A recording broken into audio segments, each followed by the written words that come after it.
All right. You want to go ahead and introduce us today? You're listening to the Fretboard Confessional. My name is Cooper Greenberg. And my name is not Cooper Greenberg. I'm Chris McKee. We're here at Alamo Music. They sponsor this podcast not by paying us, but by paying us to work here. We're back for season 2, episode... something or other. I think 5. I think it's episode 5. Yeah. Episode 5. This is where it really gets good. Damon's at Heron Hall. All right. It's going to be like this for the rest of the season. Get used to it.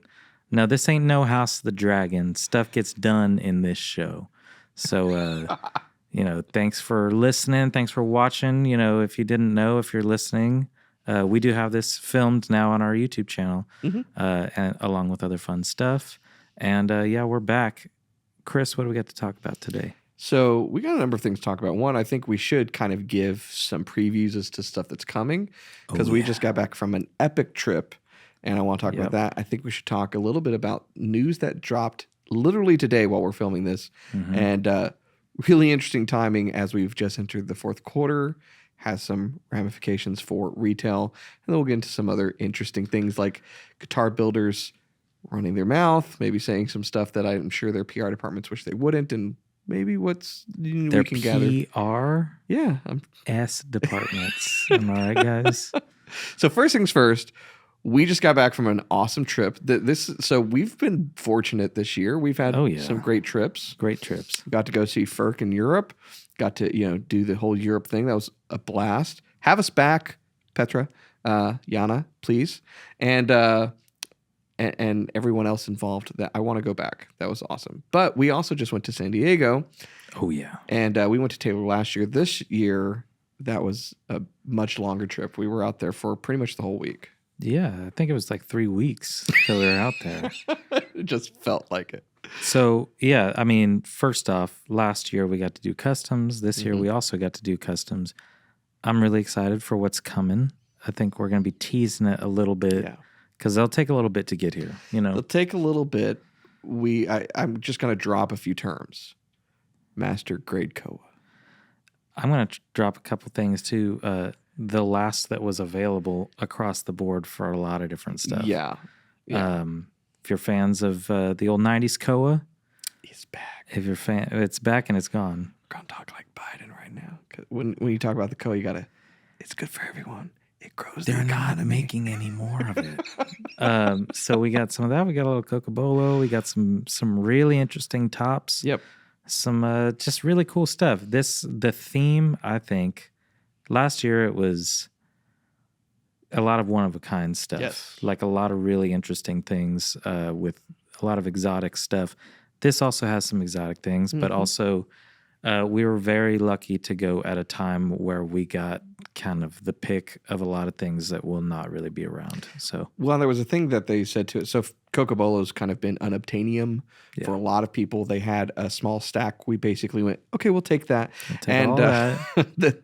Then we find out Master Grade Koa has kind of been on the menu. It's now no longer on the menu. And unless you are visiting the factory, it's also unobtainium. Yeah. And so we went, we'll take that as well. And build some cool guitars with Andy. So yeah, we got footage of it all. We got photos of it all. We're going to be rolling that out. And, I think we'll probably see him early 2025.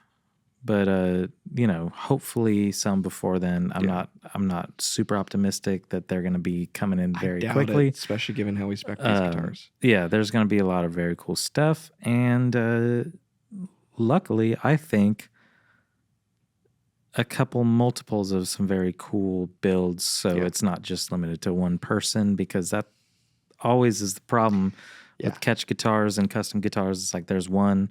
Some of these we will have two, a whole two. There's some of them where it's one. We've got a really cool small guitar coming that is going to be just insane. a little guy. Just all of these are going to be really cool guitars. Really cool. So that was fun. We got to see. We got to go to Mexico. Yes, which was sweet. The tacos were incredible. Taylor Guitars as tacos go. No, we'll do that later. Got to see the Tecate factory. We got footage of that. We'll be showing that on the channel. And biggest surprise in how cool wood science and, just arborists like kind of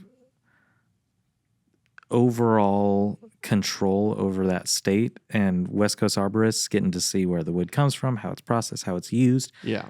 Mind-blowing. Absolutely mind-blowing. We got to spend some good time with Big John. Big John. His name. You'll be seeing this video coming out on our channel, so make sure that you are subscribed.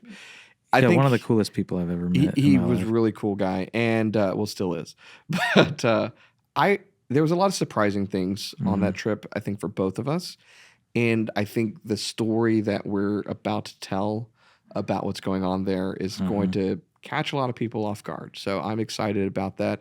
Talking about the Mexico factory, what was your most surprise? Like, what thing did you kind of surprise you the most about going through that we're allowed to talk about? Yeah, that we're allowed to talk about. One of the things that surprised me was how much more intuitively it's laid out than the El Cajon factory. Sure. Like, it is made to, I mean, what I learned was that El Cajon in California was pieced together and grown over time. But when did Tecate start? 90s? Mid-90s? Well, I want to say it was the early 2000s. Okay. Because I've got a Baby Taylor from 2000 that was still made in the U.S. Yeah. So it was just cool to see, since they had the, hindsight of how they probably wish they would put together El Cajon if they knew how big they would get over the years.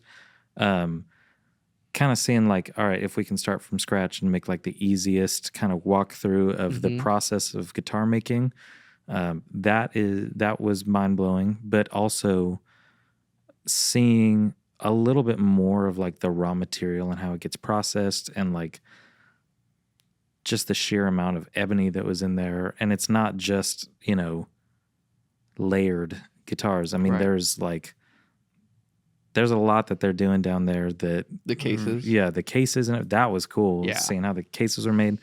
For those of you listening or watching, a lot of the guitars that you purchase that come with a TKL case, Martin and Fender don't make TKL case. Like, people are sourcing their cases from elsewhere. Yeah. Taylor's making their cases, and it's really cool to see how they get done. And, this is 100% like a small-minded first world thing, but thinking that, they probably get those cases already embroidered and then assembled. Like, no, they're like cutting the Tolex to put on there.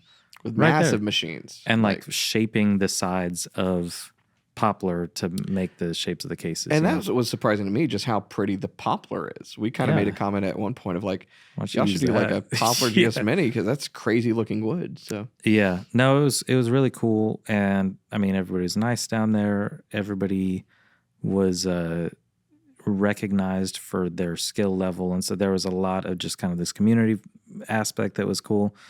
I feel like if you're gonna work a factory job, it's good to be working for Taylor. Yeah, like they do a lot of, at both factories, a lot of employee recognition and just a lot of like good vibes all around. Ping pong contests, all the good stuff. That's how you settle disputes around there at ping pong. Yeah, but yeah, Tecate was awesome, and it was also like, I knew it was gonna be big, and it was big, but it was also like cool to walk around. It seemed smaller once you're in there, just with like how much each step is kind of right next to each other, just flows really well. Yeah, it was very cool.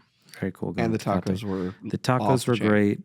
I'm talking birria. I'm talking lengua. Yeah. Asada. It's fantastic. Yeah. That was perfect end or a perfect day, so and then not the end of the day, because we did Taylor Primetime episode. And if you haven't seen that, we got to impersonate each other in the pluck off. Yes. And we're still friends afterwards. Still friends, even though Chris did the unbutton and neck bob. You did the accoutrement. Well, that's your signature, dude. You know what, actually? I want to tell you, you know where I got that from? Huh. Maurice. Really? Yes. So when I started in sales, under the tutelage of the legend, Maurice Munter, Weechie, he would talk about the need to make sure that you are offering the proper accessories, because it's all about the guitar, and the accessories are the accoutrement. And so, I sit at the feet of the master. The master, dude. Yeah, that's good stuff. That was fun though, doing that. It was awesome. Yeah, everybody at Taylor, it's they're all cool cats. It's fun to hang out with them. We got to hang out with Bob and Andy, get some chili verde. It was great. I loved that. I'm not going to say what restaurant they go to because then we'll have some nut on here. Then go to that restaurant trying to see Bell. Them. It was Taco Bell. No, they went to this great restaurant and it felt like home because it was like a hole in the wall Mexican restaurant next to like a muffler shop, right? And you walk in and the menu's on the wall and it was fantastic food. What about Taylor's Cafe? West Coast Arborist. Yeah. That place was awesome. Yeah. So when we went to West Coast Arborist with Big John. Not affiliated with Taylor Guitars. Not affiliated with Taylor Guitars. Name, though. Ontario, California, I believe. Mm-hmm. If you're in the area and you're visiting West Coast Arborists, you might as well go to Taylor's Cafe. You're going to miss it. So when you drive by and what you see is a truck scale way station that's the place to go. That's the place to go. And let me just take a second. One, Scott Paul was like, all right, close one eye when you walk in there because you're going to have to adjust. There was like no windows. It was like pitch black in there, packed with the locals. And he's like, you got to get the Basque burger. It's the best. Everybody at the table but me got the Basque burger. And it was awesome. And I probably should have gotten it, but they're like, oh, no, it's like this special burger. I got a cheeseburger. It was great. But I had a breakfast sandwich. Everybody else got this Basque burger. It was literally a sausage, egg, and cheese. But it was like a sausage patty, like a burger. Yeah, but that's too much. With much. Bacon and egg and cheese and a bun. That's not a Basque burger. That's an American breakfast sandwich. It was good. You know, surprising at that restaurant was the salsa. The salsa, which they warned us about. They warned us about is delicious, awesome. And we put it on toasted bread with butter. With butter. Delicious, dude. I know. Very good. It's like, really? Yes. Got to do it. Yeah, it was great. We had a lot of food, and we had a lot of fun. So there's a lot of content we can't tell you about yet that we shot. Oh, it'll be rolling. It's going to be pretty cool. So I can't wait for some of the stuff to roll out. Some of it you won't see, I'm guessing for months because we saw some stuff that was definitely under wraps. Can't tell you anything about it. We signed an NDA, so that's all. So that's all you're going to know about. But maybe, I don't know when we'll get to tell you about it, but at some point in the future, you'll learn about it. So it's pretty cool stuff. So that was a fun trip. Yeah. Excited about that. Now we are. We're gearing up for, it's Q4. It's October 1st when we're filming this, right? Yep.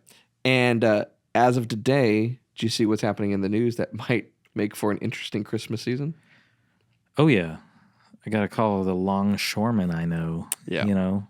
So what's the deal? So, they're smart, man, that union. So the people working in the docks have gone on strike. They've chosen right now when most of the stuff would be coming in for Christmas to do it. Good timing on them. And yeah, they've shut down the major ports. And so we'll see what happens. But already there's speculation of shortages, inflation, this kind of segues into a discussion about where guitars are built that we're going to talk about. Yeah. Because so many guitars, particularly under certain price points, they're imported, and they're imported from overseas, which means these ports shutting down are really going to have a big effect, or can have a big effect depending upon how long this goes. Yeah. It makes you think about, like, you take Fender. I don't think it's any secret that they probably have warehouses full of imported guitars right now, and a lot of other people probably do. So that may not be interrupted for the most part, but what about, like, take FERC, for example? You think we're going to see some issues there? Could be, yeah. If they do this on both seaboards, I think that could definitely be a problem. And, a lot of the companies have really tried to move over the years to like on-time inventory. And so there's definitely been, these kind of overstocks post-pandemic in certain areas. But let's consider Fender, right? They just released new models that are imports that we've sold pretty well. And those are going to be out of stock. They already have been. There's already been Yeah. back order situations. That's probably going to grow worse. I know during the pandemic when there were issues with the ports, Ibanez was severely affected by that. So I imagine that we'll probably see some more of that. And if you think about Fender being one of the, arguably the biggest guitar company in the world, and how much of like the low priced acoustic guitar market they have with all of that being import from that area of the world, that I could see that being a real problem. So again, this is a dumb question. I don't know anything about anything. Like, it's not like goods from Mexico would be affected by that, right? It depends upon how they get widespread transported it in. is, because every single thing that comes into the United States goes through some port of entry. And you look at the largest ports are affected, but smaller ports will be affected too if it's being run, by unionized people that are part of the same union and they're all on strike. And so I could see anything coming from south of the border potentially being affected, maybe to a lesser extent, simply because I think those tend to be fairly efficient ports of entry compared to, when during COVID, I think everybody got an idea of like what a huge mess Long Beach can become, because it is, I think, the biggest port receiving all of these goods from China and Indonesia and Korea and so forth. And, so we talk about it in the context of guitars, amps, keyboards, because that's our business. The probably the biggest category during Christmas time is consumer electronics, and all of that is made overseas. Yeah, it's kind of the same thing that we talk about with wood. Like when they're like, there's certain woods that are kind of hard to get a hold of or that need to be protected, but then how much of that wood is actually going to guitar building? Not that much. It's like what's the percentage of musical instruments that are coming in through these ports in the grand scheme of everything that gets imported in? Yeah, it's probably a small percentage, but will be affected nonetheless. Yeah. Talking about woods, though, raw materials is a thing to consider. I remember during the pandemic when there were backups and closures and all of this stuff, Andy Power said on the Fretboard Confessional he was having trouble getting wood. They knew what ship it was sitting on out there, couldn't get to harbor to be unloaded, and so they had these shortages. And so, we could see this manifests itself in a number of ways. Maybe it gets taken care of. Maybe their demands get met quickly, and there isn't a slowdown. But you got to respect the timing of it. October 1st, we're going to strike. Beginning of Q4, sounds they know what they're good to doing. me. So that goes into something Paul Reed Smith said. What you got? Did you see this? No. Okay. Did not. So I don't follow him on Twitter. So it was, I forget who posted it initially on social media, but he was doing an interview and he made what I think is honestly, it's a very honest statement. He said something to the effect of, it doesn't really matter where a guitar is built nowadays. You can have a quality guitar no matter where it's made in the world. And that if he got fired tomorrow and, relocated down to Mexico or something, he'd probably immediately set up and start building high-end guitars. That was kind of the gist of the quote that I read. I don't think there's anything not true in that statement, but I think that statement leaves out a whole lot of things that we've kind of talked about before. Yeah. Namely, the reason any manufacturer builds elsewhere, other than where they're headquartered initially, is for a lower cost of labor. Yeah. And so I think to his point, if he's trying to talk about the quality of the SE guitars, they're really high quality guitars. Yeah. There's a reason that they charge less for them. There's a reason that their features, like PRS doesn't carve the top on an SE guitar like they do on a core model guitar. Yeah. S2s that are made in the US aren't carved the same way, right? It's all about cost savings and efficiency of manufacture. So there's quality there, but there's not, feature parity is not the same. And it's a lower cost of labor. And so I think the question becomes, and what's on my mind is, why are manufacturers talking about this in this way? Is it to get people used to the idea of their guitars having their name on the headstock? And I'm not just simply talking about PRS. Yeah. Are they, because they want to move more manufacturing overseas and get the public used to it? Or are they trying to just kind of prop up their current goods that come from overseas. I just find the whole conversations happening about it fairly interesting, particularly given what Martin's doing.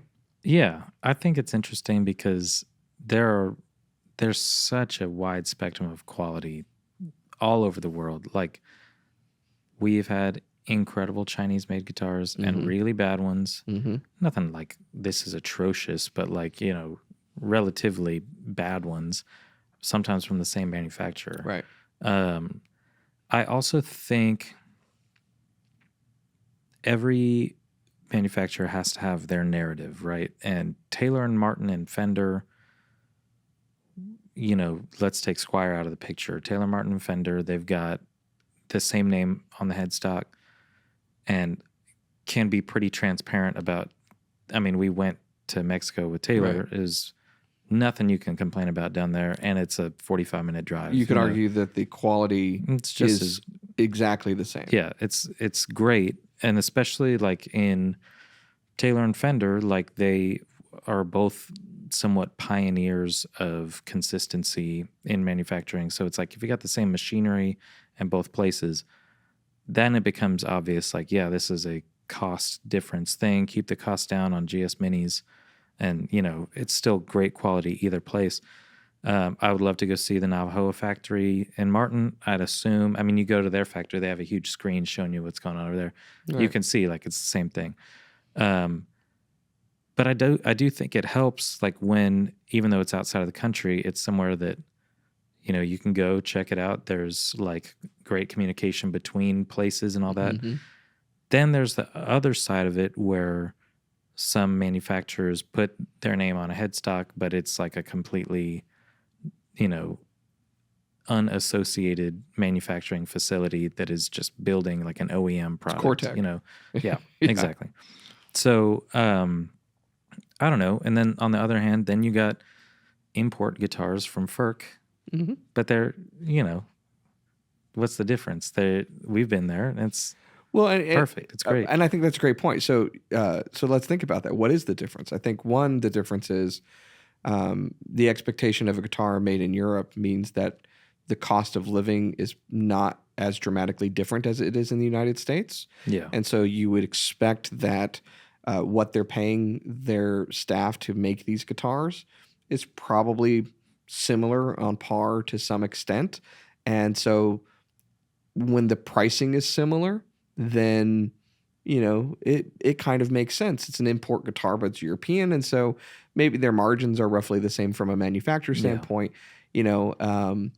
and any efficiencies that they find is from technology. But there's an assumption made, if you're looking at a guitar made in China, that the people that are manufacturing that are getting paid dramatically less than people that would be making it in the United States or Mexico or Europe. I mean, that's why Squires aren't made in Mexico, right? You figure that if a Squire is made in Indonesia, a Squire is made in China, that the cost of labor is dramatically less than a guitar made in Mexico, which is less than a guitar made in the United States. Yeah. So the ability to make a quality instrument isn't really, I think, the question. It comes down to the desire to make the same quality of instrument, because it all comes down to time and detail, right? Yeah. That, I agree with what Paul Reed Smith said. You can make to use them as an example, a custom 24 that's made in their Maryland factory, they could make a guitar just as good anywhere else in the world. Yeah. With the proper training and the proper equipment and so forth. But if they made an exact copy of a custom 24 in Korea, for instance, and then they imported it, if they then charged the same amount as one made in Maryland, we would cry foul. Yeah. Because it's like, well, no, that cost you less. Like we're aware of somewhat of the economies at work here. So shouldn't you charge less? And so this is where I kind of get bent out of shape with some of these discussions. I think it's fine to have these manufacturing and to see an improvement in manufacturing when it's coming from another country. Yeah. I don't like that there's certain manufacturers that will still charge $2,000 to $3,000 for a guitar made in Indonesia. Yeah. Because that doesn't track to me. You know what I'm saying? And then it starts becoming a question of, like, is the cost of materials, like, how does that come into play? Also, there is something to be said about certain factories we've been at and the tools that they have at their disposal to preserve high quality materials and treat them the right way. And, you think about California, it's like perfect place to grow produce and raise animals and live outside all the time because the weather's great. And it probably helps with manufacturing guitars with like living things that you're creating into instruments. But climates and temperatures and humidity vary wildly all over the world. And, I think that is a factor. It's like, well, if you're going to make 10 tops in Indonesia, like are there differences in how the wood's being treated and how they're being put together? And then how are they being taken care of when they're shipped across the world and all that? Here's another thing that I think is interesting. There's always going to be people that are like, I'm not going to buy anything made in China. Sure. As they type on their MacBook, But, a lot of people say that. However, there's like such a difference in reputation between China and Japan. Everybody now is like, oh, Japanese made guitars, Yairis and Yamahas and, Prestiges and everything. These are some of the best guitars in the world. What happens, like, how do manufacturers, if they're going to make a extremely premium product in China, like how do they get rid of maybe the stigma of reputation that's where lower cost instruments come from, and how do you change the guitar buying public's perception of, China, Korea, Indonesia versus Japan, I think a lot of that, I think the China part probably comes down to a lot of its politics. A lot of it is a recognition of what a factory worker's life might look like and how much they're paid. I remember, iPhones being made in China, and we would have these regular, stories about what's going on at Foxconn and, people committing suicide and just working in horrible, situations. So I think as long as there's a stigma about that, and I'm not saying that's what exists in these guitar factories. It may be dramatically different, but from our Western perspective, that's kind of how we understand things as to how it might work over there. Yeah. And I think we have a different understanding of Japan and their cost of living and what it looks like and how much they're getting paid. And I don't know how accurate any of these ideas are. Yeah. But the other part of it that comes into play too is goes back to the age-old thing of just marketing. You mentioned guitars being made by other companies, right? So you've got Cortec, right? Cortec's making guitars with other headstocks on it. Yeah. And those guitars sell for more than Cort guitars do, which is interesting. So, it's one of those things where I'll tell you this, where I am fine with it is when we see something that's made overseas, and it is $2,000 or $3,000, but an equivalent made by, say, Gibson or something would be $4,000 to $6,000. So you see that the changes in economies are still at play and still work. That makes sense to me. But I think where we are going to see some pushback, we just did a video that we released. It'll be weeks past by the time you guys see this podcast, but we compared a new Martin that's a 15 series made in Mexico. There's two of those models in the 15 series now made in Mexico versus part of the 15 series made in the U.S. I understand why Martin's doing it, and the price is different. It's a $500 price change. Yeah. Some people, and the question was how people will receive this. And what we've seen is that in the comments, there are people that are absolutely upset about it and other people that go, I really like that guitar that's made in Mexico. And it's $11.99. And so they'd probably go to that. And it's an interesting idea of how people would navigate that. Imagine Fender taking an American Special and like, this is now made in Mexico. Mexican Special. Would people still pay $1,200 for it? I don't know. I do think that Mexican-made guitars have a good reputation. Mm-hmm. Like there's Mexican Martins, Fenders, and Taylors are all good guitars. They obviously have every once in a while QC problems. American-made guitars from major manufacturers they have occasional have QC more problems. Probably. I think that it's to the point where nobody's going to, turn away from a great Player 2 guitar. They're great. They've been really popular. Same with GS Mini, most popular guitar probably in the world. Made in Mexico. Made in Mexico. Nobody cares that that guitar is made in Mexico. Nobody has ever brought that up. I wish there was a U.S. made one. They wish there was all solid wood one, but and then there was the GT. That was GT. Nobody bought it. But yeah, nobody's ever said like, oh, they need to make a U.S. made GS Mini. Nobody cares.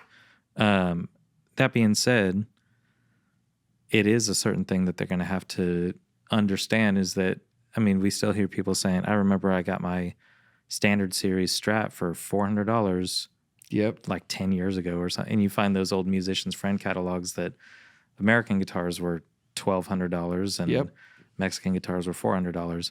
I mean, costs are going up, yes, but I do think as a buyer and a guitar player outside of working at a store, some of the costs of Mexican-made guitars, it's like, all right, that's too much. I feel that way about American guitars too. Yeah. Kind of reaches a point where you're just like, yeah, the value. I've always said this. It's not a cost issue. It's a value issue, right? You got to justify the value in your mind to what a manufacturer's asking for. I also think that the Martin thing is interesting because you got your 0015M, $1,699 right now. Yeah. Check our price for it's $500 more than the 0015E. Yeah, so 0015E is $1,199. So they did a couple things. They changed a couple features that probably a lot of people asked for. Scale length, nut width, all that stuff. Neck felt great. Yeah. It's great. But they added a pickup where the American one does not have a pickup stock in it. So to me, peeling back the curtain, you take any guitar without a pickup, you order it from the factory with a pickup, it's typically a $200 upcharge. So did they put a pickup in its stock because they didn't want to make that guitar $999? And, it's like, that's where it gets weird with me. Right. The spec changes is one thing where it's like, yeah, that's a more desirable guitar to me with the neck and nut.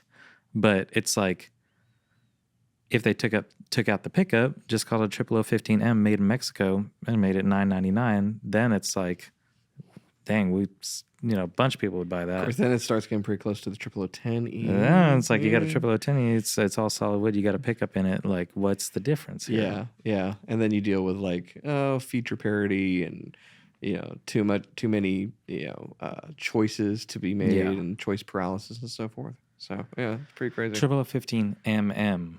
0015 Mexican mahogany. All right. Mexican American. I think that I think all of the brands that we deal with are all going through their own transitional phase right now that maybe in 5 years, if I'm still alive, good luck. We'll see. I think hopefully some of these weird, confusing things, we talked about it at Taylor with some of the naming and things that you start to realize we're talking guitars all day, every day.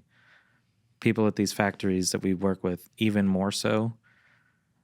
It's easy to get lost in the sauce. Yeah.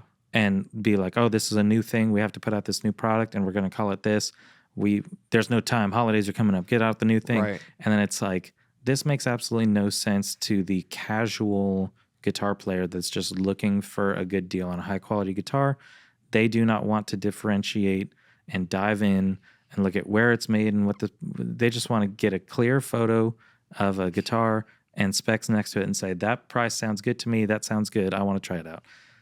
So hopefully, I think Fender, Taylor, Gibson, Martin, I think they all have a confusing aspect to them right now. And maybe we can get into that later, but I think if all four of those could come up with a solution that makes their own product line easier for people to understand, more efficient, that'd be good. I've always approached products, particularly guitars, from this standpoint. What is it? Why is it unique? Who's it for? And I think if manufacturers did that, it would probably clarify things, because if you start saying your answer of what it is and who it's for, and like if you have a Venn diagram and there's a whole bunch of stuff in the middle, you start going, okay, we don't need all of these things because they're all serving the same thing. Yeah. And also maybe think a little bit about, we have this great new idea. We're going to do this thing. It's going to be at this price, which we think is going to attract a lot of people. Add the follow-up question of, what do we currently make that this new thing is going to make totally obsolete because it won't make sense to buy that thing, and discontinue that thing before the new one comes out. Please.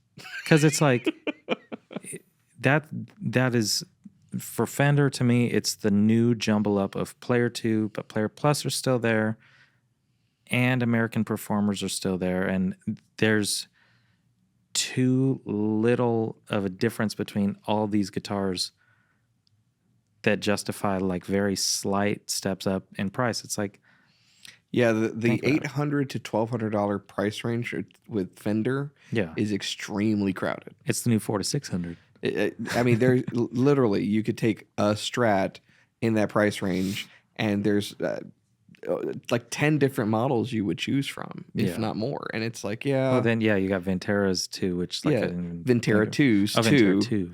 And then Player Pluses, and and then even the new Players are kind of like right there at that price. So it gets pretty confusing, I think. Yeah, whatever. So, moving on though, I'll tell you what I'm excited that Fender brought out. We did a video on this, and it's the Panaverb. Love that Panaverb.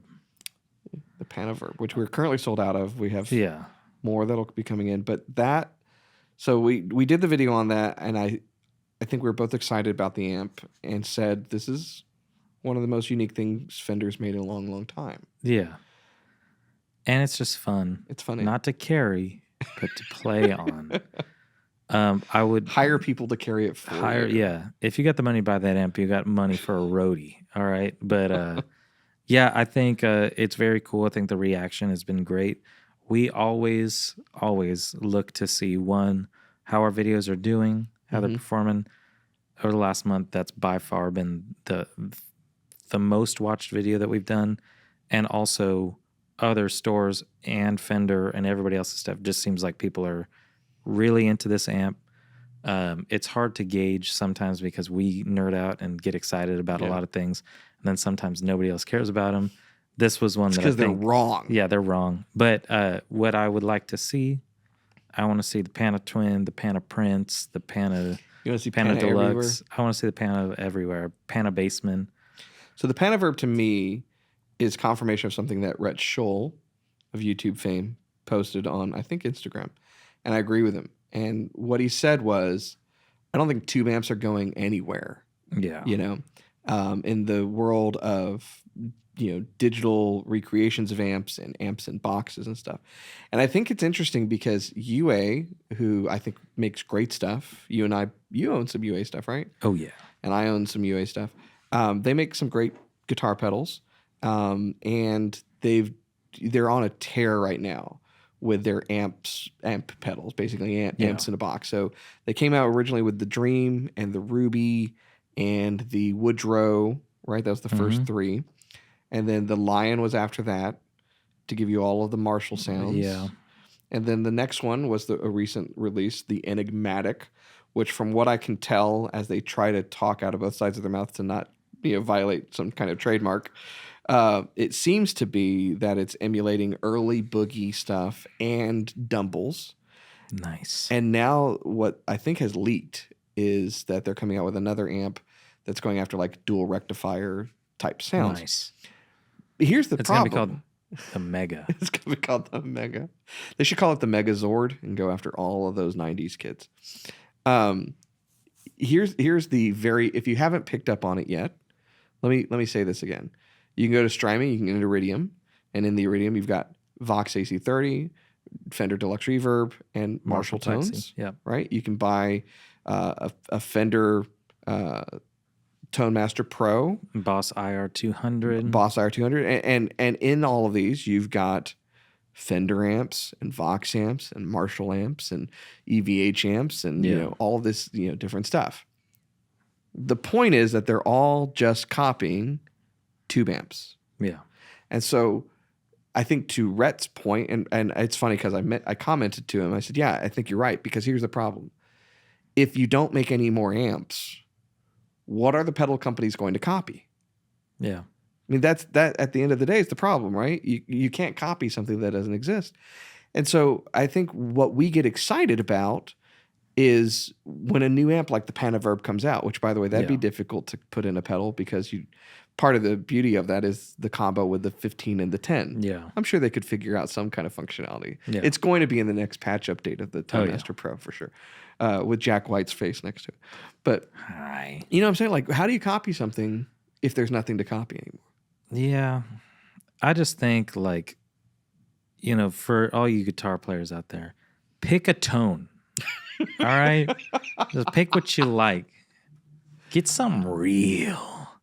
I was thinking about it all weekend. I have this friend, Ponciano. I don't think he watches this, but just in case. Why not? He's your friend. He's a friend of mine. He's a Taylor player. He's kind of like soul singer vibe. Really talented vocalist. Wants to get into electric more. And he's got 15 different people telling him what he should get for an amplifier because he's got a Strat already. And so my whole thing is like, I got a Hot Rod Deluxe, get a Hot Rod Deluxe. That's great. A couple other friends, my friend Brandon's Princeton, best amp ever made. And we all went the tube amp. You got to go with a Boogie Mark V, man. Well, yeah, but you know, we're not all boogie buyers, if you know what I'm saying. But you know, a lot of other people said, get a Fractal, get a Neural DSP, whatever that is. Neural. I don't care about that. But it's like, well, you got everything there. You can dial in Neural's on the want. phone asking if you want to share their product. I mean, yes. But there's just to me, when I play with something like that, I really like the Tone Master Pro. I think it's a cool thing. I think the Iridium is fantastic. My biggest problem with those is we live in San Antonio, Texas. I have no idea what the sound situation is going to be like if I walk into a gig. And I played 4 gigs last weekend, and the sound ranged from very good to like the worst I've ever, because we had different sound people at every gig. Yeah. In Austin, San Antonio, whatever. You never know what you're getting. So unless you're bringing your own sound or you have a sound guy that you trust and good monitors, who cares if you can dial in a Boogie Mark V sound? It does not matter. Well, the other part of it, I was listening to Greg Koch's podcast, which is something about Gristle. You know, he's always about the Gristle. It's a great podcast. Gristle Koch. Like Greg Koch. That's his official name. Yeah. So it's not made for children. So he was talking about touring Europe, and it was he and another guy, and they were talking about amps versus fractals, and like the fractals are cool and they have their place and all that stuff, particularly in environments where you can't be too loud. But the one thing that they talked about that I was like, yes, this was my issue when I used to use a lot of that stuff, is there is a certain amount, particularly with most guitar playing, there's a certain amount of improvisation. Yeah. And amps and pedals lend themselves to that. Yeah. You can turn around and just change your gain on your amp because you kind of want to do something different. Yeah. Or you can reach down on your pedal board and twist a knob in the middle of something because you want to do something cool. And if you wanted to do those things with any of these, digital recreations, you kind of have to plan for it. Yeah. I love, sometimes just, turning around and sticking my guitar in the amp to get some really cool feedback. Yeah. And you just can't do that, in a lot of these situations. And so I think for a lot of reasons, the musicality of it, the fact that the cool stuff's being created by mad scientists working with vacuum tubes for the most part, and they're creating the sounds of the past and the sounds of tomorrow. Yeah. And what happens in all of these pedals is just trying to capture that magic and recreate it. Yeah. And so for that part of our industry to continue, I think, and maybe we're wrong, that you're always going to have some reference point to make a reference amp or to make a recreation. So one thing I think that's cool with UA, I mean, for me, I've messed around with the Ruby. Yeah. I really like that I have pedal. a Ruby. Yeah. That pedal's great. So UA has the history of the outboard analog gear, and now that they're making pedals with like LA2A and 1176, that to me, there's some pedals that JHS has made that is like replicating that old Beatles, like no amp at all, straight into the board. Right. That's the kind of stuff that I think is cool, like old school studio gear that you hear on records that is almost impossible to recreate just running into a solid state or tube amp. Like I want more of that kind of thing. How to bring studio magic to the board while still being analog or digital, but like still being something you can mess around with. Yep. And not because I have a Apollo and there's really cool plugins on there. And so I can get some really cool tones, just like if I had like a Ruby or something at home that I could record with. But to me, it's like bringing in some of the more studio gear vibe for those magical, crunchy Beatles sounds or whatever. I do think, even though I don't make it a habit to use amps in a box, I think UA is making the coolest stuff right now. I think it's just fun stuff to play with, like even the effects pedals, the golden, probably my favorite reverb. And one of the thoughts is, to your friend who doesn't know what to get, there is a lower cost of entry. Yeah. In these versus buying tube amps. And so, one argument could be that you can try these things out to get an idea of the type of tone and amp that you like. And then maybe you end up getting an AC30 instead of... Here's a question for you. Yeah. Since we're talking about them, if somebody came to you and said, I have Stratocaster and my style of music ranges from R&B, rock, soul, country, whatever. I play with a bunch of different people. I just want an amp to bring with me to make that Strat sound good and be good for me. That's all you know about it. I got $800 to spend. What would you say? I would probably recommend either a Hot Rod Deluxe or 800. Yeah, let's say between 500 and 1,000. Maybe a Princeton Tone Master, because they're both great pedal platforms. Mm-hmm. They can both have a lot of volume and breakup on their own. There's a lot of versatility there, and it's funny. I think we had a message to someone was asking me about, like, I have a Strat, I want to fatten it up. What do I do? And I'm like, it's about gain and compression, and so it doesn't like. There's a lot of nuances between all of that stuff, but that's basically what you're wanting to do. Yeah. So, a tube screamer with into the front of a Fender amp with a Strat is a pretty good sound. That's all you need. So, I will tell you that like I said, I played some gigs over the weekend. I am loving so much just walking in with a guitar case and an amp and a cable in the back of the amp and just seeing what I can do. And it's easy to do that playing primarily clean on a Telecaster for country music, but it's fun to do. Sometimes it's like strip away all the tools and just see what you can do with the bare minimum, and you'll find cooler tones. You should always like your tone on its own. Yeah. Because that's the platform you're building everything else on. And if you don't like the base of the platform, you're not going to like it. Yeah. Once you build up upon it. All right, I got one last thing for you. What you got? Mostly because this dropped today. I know you probably have no idea about it, and I want to see the look on your face. LR Baggs has launched a new acoustic guitar. An acoustic guitar. A full-on acoustic guitar. Does it come with a gig, LR Baggs? So, all right. $1,500, I think, is the beginning price. There's 3 models.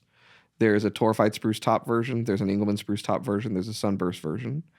The body is a Sunburst. What? That's not a wood. I'm just telling you what they've put out on their email. Okay. So you can choose between Torfied, Engelmann, or Sunburst. My guess is the Sunburst favorite is of the probably Torfied, or maybe it's not Torfied spruce. Who knows? The body is layers of poplar that have been created. Like they've basically like made this mold shape, so to speak. And then the top is suspended on there as a solid spruce top. It has like a disc in the sound hole and has their hi-fi duet built into the guitar.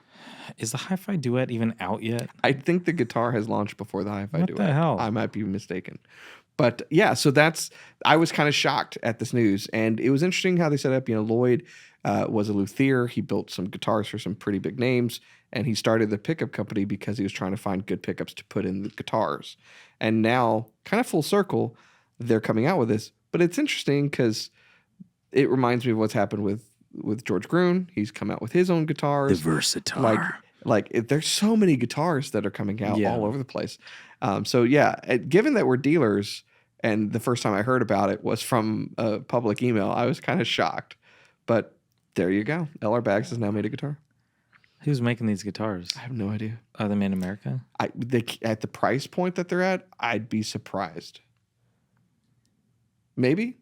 I mean, given how they're not bending back in sides. I think it's kind of weird. I have to show you. You can see the layers. It's not a laminate that's been bent. They basically have stacked layers that they've cut into this form. So very interesting. Mm-hmm. What if it's is it all just a platform to push the pickup? It doesn't matter what kind of wood you're using. This pickup's going to sound incredible on anything. I don't think so. Because what a great marketing strategy. They're making different tops on it for a particular reason. And it's an acoustic guitar, so there's going to be some acoustic aspect to it. So I don't know. I'm surprised and intrigued. The LR Baggs acoustic guitar or something. I forget what it's called. If I had a company called LR Baggs, you would call it? I mean, I don't know what I'd call the guitar. I'm working through this, though. They should make gig bags. I mean, that's cool. And then, are you looking it up? I am looking it up. Jamie, pull that up. I mean, if I'm LR Baggs, I haven't even seen the guitar yet. I would probably call it it's called the AEG-1. Not a great name. AEG-1. What is this? Acoustic Ibanez? Electric Guitar 1. I guess that implies there's a 2. There's the headstock. Okay. Nice. There's the email, everybody. Oh, egg. Okay. Egg. And AEG, that's Aegon Targaryen. See, that looks... So yeah, you got some shapely, almost acoustasonic-esque, but not as... Is it a thin line? I can't really... yeah. Okay, see the sides? When are we going to stop? There. When does it end? So the sides are layers of laminate cut into a form, right? Yeah. It's a thin line with a suspended top. That's a Fender Highway Dread. It's very similar to the same shape with a cutaway. Yeah, I was totally kind of taken aback by it and couldn't even wait till NAMM when this is going to be everywhere. I really thought, I mean, that's an interesting thing that's happening right now. There's a lot of product releases at the beginning of the fourth quarter and not waiting till January at the NAMM show. So, well, that's very interesting. You know, God bless them. LR Baggs. They couldn't even call it the LRG one. LRBG. I don't know. Why didn't they ask you? I mean, I got so many ideas for this thing. Not yet, but I will. I think... It may sound amazing. I don't know. It probably does sound good. I mean, I'm more excited for that pickup. I think the pickup's going to be very cool. Yes. I think you should put that pickup in your new guitar. Man, I put some... Torfied, Engelmann, and Sunburst Sitka. So I guess it's not Torfied. That's cool. I mean, they look great. But yeah, no idea where they're made. You can pre-order it. Not us. Not us. I mean, we can... I'm gonna get one. I have one final thought. I don't have a Guitars as Marvel or anything like that. I want to send a shout out to the I don't know, maybe some pawn shop that a representative from their San Antonio location, South Side, came into our Babcock store the other day and wanted me to authenticate a D45. I'm just gonna send a couple PSAs out there. One, it was not real. Two, if somebody is trying to pawn their D45 for $1,700, it's probably not a real D45. Yeah. They never did a tree of life that was off center on the fingerboard on that guitar. Are you sure? And the CFM block inlay is not traditionally tilted to the left. Maybe there was a 1 of 1. It was a 1 of 1. And they did not have... Yeah. Just be careful out there. If the wood grain on the back looks different than the wood grain when you look inside of the guitar, be wary. And also, if you work at a pawn shop, if you're on Facebook Marketplace, look in at too good to be true deals on Martin guitars. Do what we did and go on Temu, and you can find the exact same guitar, and it's on Alibaba as well. It's $170 guitar that somebody pawned for $1,700 and then never went back. Shocking, they never returned for their prized possession. Yeah, so be careful out there. If you're like us and you go on all the subreddits for all the individual brands, is this real? And with so many people saying, "Is this real?"